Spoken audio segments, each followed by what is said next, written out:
5 centres corticaux séparés par une aire non investie.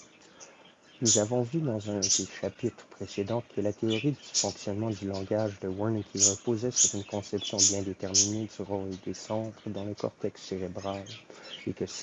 certaines des attentes que l'on est en mesure de déduire d'une telle théorie ne sont pas justifiées par la clinique des troubles. Ceci nous oblige donc à envisager cette théorie d'un peu plus près.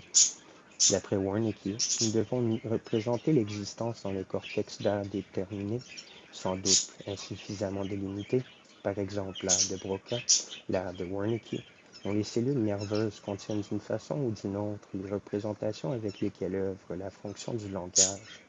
Ces représentations sont des restes d'impressions qui ont été amenées par la voie des nerfs visuels et auditifs ou qui se sont formés au cours des mouvements du langage comme sensation d'innervation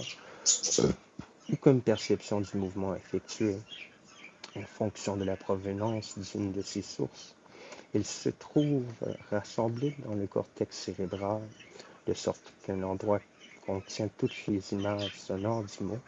un autre toutes les images motrices du mot, etc. La liaison entre ces centres corticaux distincts est rassurée par des fibres blanches, faisceaux d'association, et entre les centres, via une région inoccupée du cortex cérébral ou, selon l'expression de Meiner, des trous fonctionnels.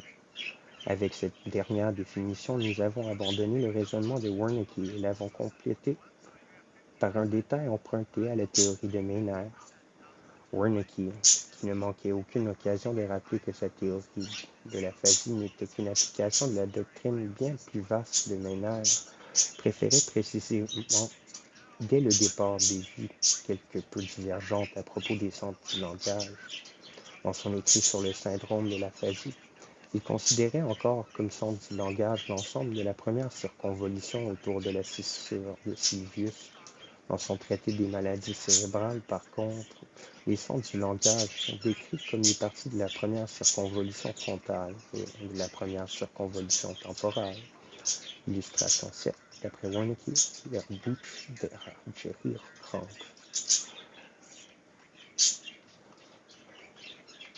Schéma du mécanisme cortical du langage, lobe frontal, haut occipital et temporal de l'hémisphère gauche, qui sera Sylvie, c'est Sylvie central G, sillon occipital antérieur, I, interpariétal, K, sillon occipital antérieur, O, sillon pariétal, occipital, pariéto-occipital, E, sillon parallèle, 1 à 3, première à 3 circonvolutions frontales, 20 circonvolutions transitives, X, sensoriel du langage, I, centre moteur du langage, XY, fait d'association entre les deux centres, AX, faisceau du moteur acoustique, et YM, faisceau de muscles du langage. Il me paraît important en ce point d'éluder en quelques phrases le système de Meiner concernant l'organisation et les opérations du cerveau. Le compte-rendu que j'en ferai, ainsi que les critiques que je formulerai seront exposés dans leurs grandes lignes et sous forme d'excuses, et je ne prétendrai pas contredire la signification d'ensemble du sujet. Une autre forme d'appréciation dépasserait d'ailleurs et de loin le cadre de cet ouvrage qui ne doit traiter que de la conception des troubles du langage, mais comme celle-ci n'est pas indépendante d'une conception plus générale de l'activité cérébrale, je me sens cependant dans l'obligation d'effleurer pour le moins la question générale de la signification du cerveau.